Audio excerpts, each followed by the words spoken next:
Good evening students and आप सभी को नवरात्रि की ढेर सारी शुभकामनाएं। स्टूडेंट्स, फेस्टिव मूड में आप लोग आ चुके होंगे, लेकिन at the same time you have to ensure that your studies goes on continuously and you are continuously completing your syllabus for your exam. Right now, just after the Sara vacation, you will be appearing in your half yearly examination. So get prepared for that and at the same time enjoy your festival also. So principle of management is going on, and today also I am going to explain some more principles given by Henry Fayol. The next principle that I am going to explain, that is remuneration of employees. What do you mean by remuneration? Remuneration means compensation, means salary or wages given to the employees.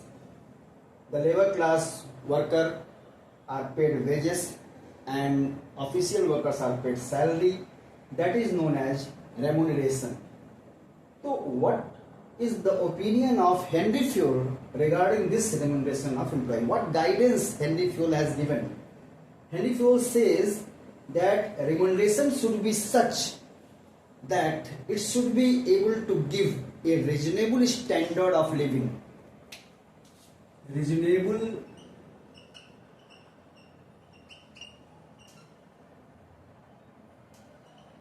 standard of living for employees,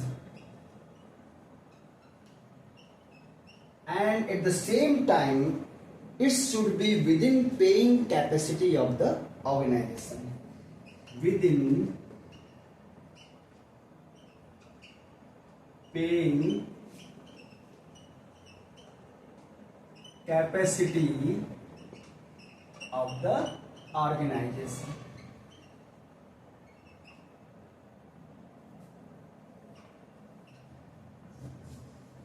ऐसा salary होना चाहिए जो organisation पे कर सके, उसे खराब महसूस ना हो, उसे ऐसा न लगे कि हम ज़्यादा पे कर रहे हैं, और एम्प्लॉयज़ को ऐसा न लगे कि हमें कम मिल रहा है, और जो लिविंग स्टैंडर्ड उसका है उसको वो कवर कर सके, उसके हिसाब से वो सैलरी होनी चाहिए. सो इसका ध्यान जरूर से रखना है मैनेजर्स को, क्योंकि अगर ऐसा नहीं रखेंगे तो क्या होगा. पहला चीज, मोटिवेशन डाउन, यानी कि एम्प्लॉय क्या होगा, डीमोटिवेटेड होगा, क्योंकि उसे लगेगा कि हमें कम सैलरी मिल रही है, हमारा गुजारा नहीं हो रहा है, तो ही विल फील डीमोटिवेटेड. दूसरी चीज क्या होगी, he will not be loyal to the organisation. Loyalty will not be there. Loyalty भी नहीं होगी, प्रोडक्टिविटी भी कम हो जाएगी. Loyalty, productivity decreased.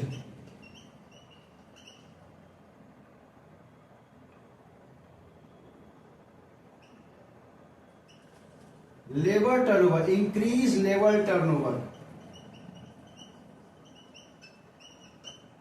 Labour turnover क्या होता है, बार बार वर्कर छोड़ के चले जाते हैं. If he is not satisfied तो उसका मोटिवेशन डीमोटिवेटेड होगा, काम में उसका मन नहीं लगेगा, प्रोडक्टिविटी कम हो जाएगी, इंक्रीज लेबर टर्नओवर होगा. और अगर ये चीजें फॉलो की जाती है, इस रूल को फॉलो किया जाता है, तो उसका जो पॉजिटिव इफेक्ट होगा वो क्या होगा. These are negative effect. तो पॉजिटिव इफेक्ट क्या होगा, मोटिवेटेड वर्कफोर्स,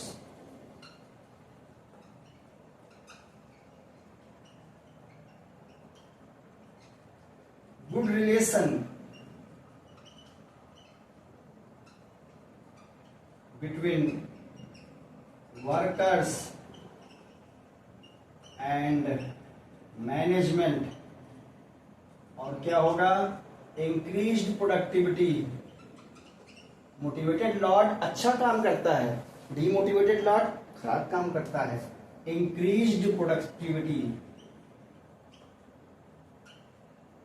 और क्या होगा?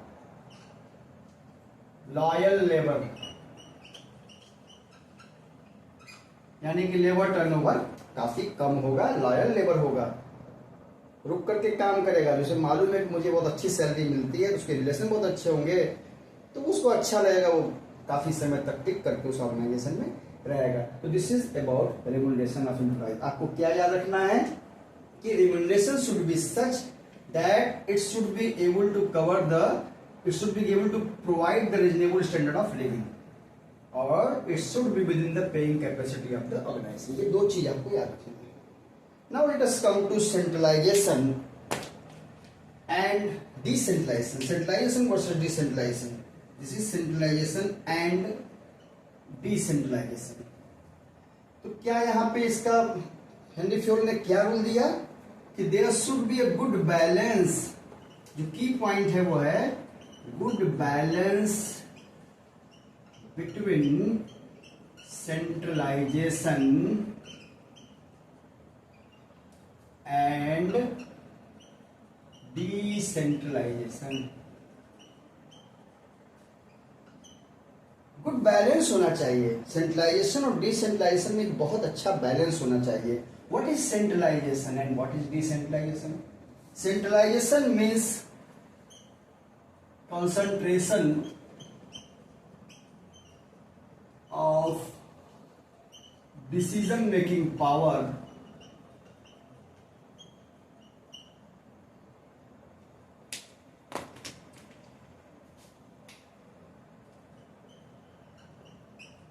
in few hands।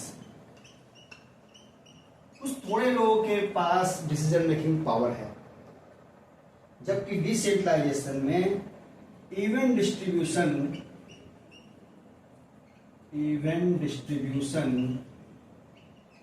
Of decision making power at all levels of management. मतलब डिसेंट्रलाइजेशन में डिस्ट्रीब्यूशन ऑफ पावर सभी लेवल को होता है, सभी को कुछ न कुछ पावर दिए गए हैं डिसीजन मेकिंग करने के। क्योंकि अगर डिसीजन मेकिंग पावर को हम डिस्ट्रीब्यूट नहीं करेंगे, सभी लेवल्स को देंगे नहीं, तो फिर हम उसे काम कैसे लेंगे? और यहाँ पे क्या होता है? Concentration of decision making power in few hands. Now this has to be balance. कैसे बैलेंस करेगा? How this has to be balance? Fayol की गाइडेंस है कि सबऑर्डिनेट से अगर काम आपको लेना है तो उन्हें कुछ पावर्स तो देने पड़ेंगे। You will be able to take help of subordinate only when you will grant him some authority, means you will share some powers to your subordinates, then only they will be able to discharge those assigned duties। लेकिन at the same time ये भी ensure करना है कि full authority they have not been given, means authority is some authority is या final authority is to be retained at the in the hands of the manager। Final authority manager के पास होनी चाहिए, और इस प्रकार से वो सबऑर्डिनेट से काम भी लिया जा सकेगा, और अथॉरिटी रिटेन करने से सबऑर्डिनेट बिल्कुल आज़ाद नहीं हो जाएगा, मिसयूज नहीं करेगा अथॉरिटी का। ये बैलेंसिंग करना है। सेंट्रलाइजेशन भी होना चाहिए और डिसेंट्रलाइजेशन भी होना चाहिए। इस प्रकार से हमें सेंट्रलाइजेशन और डिसेंट्रलाइजेशन बैलेंस करना है। This is the opinion of Fayol.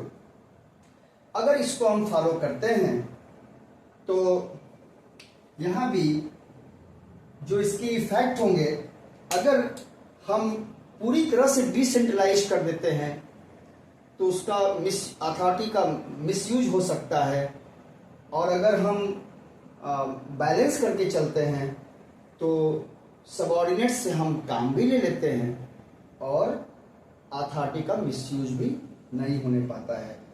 What are the positive effects of this principal?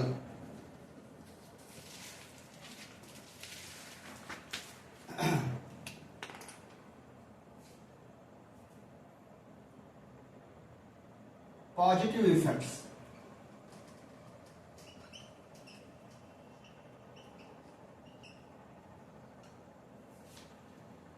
Quick decision making, पहला क्या है? Quick decision making. अगर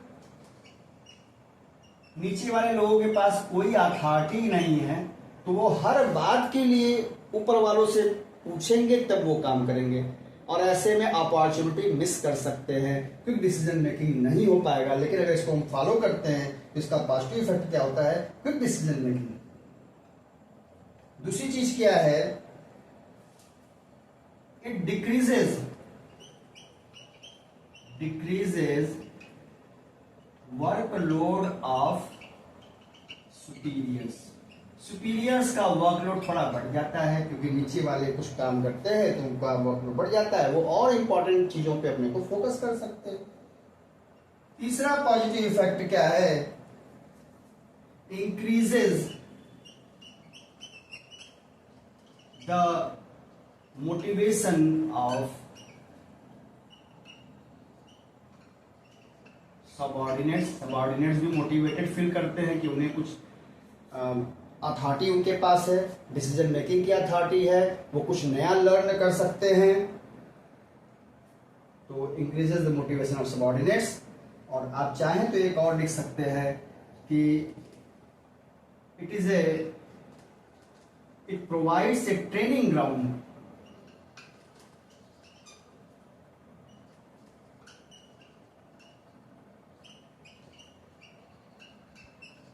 टू सबॉर्डिनेट्स ट्रेंड होते हैं आगे के लिए, उन्हें हायर लेवल की जो जिम्मेदारियां हैं वो समझ में आ जाती हैं, तो हमारा नेक्स्ट लॉट ऑफ मैनेजर्स तैयार हो जाते हैं। और अगर ये फॉलो नहीं होता है तो डिसीजन मेकिंग में लेट होगा, अपॉर्चुनिटी फोरगो करेंगे, वर्कलोड ऑफ सुपीरियर्स बढ़ा रहेगा, वो परेशान रहेंगे, इंपॉर्टेंट इश्यूज पे अपना फोकस नहीं कर पाएंगे। सबॉर्डिनेट्स भी डीमोटिवेटेड रहेंगे कि भाई हमारे पास तो कोई अथॉरिटी ही नहीं है, और फ्यूचर लेवल के जो मैनेजर, फ्यूचर में जो मैनेजर्स तैयार होने चाहिए वो भी तैयार नहीं होंगे। So this is all about remuneration of employees and centralisation and decentralisation. I hope कि this will help you in the coming examinations. Thank you.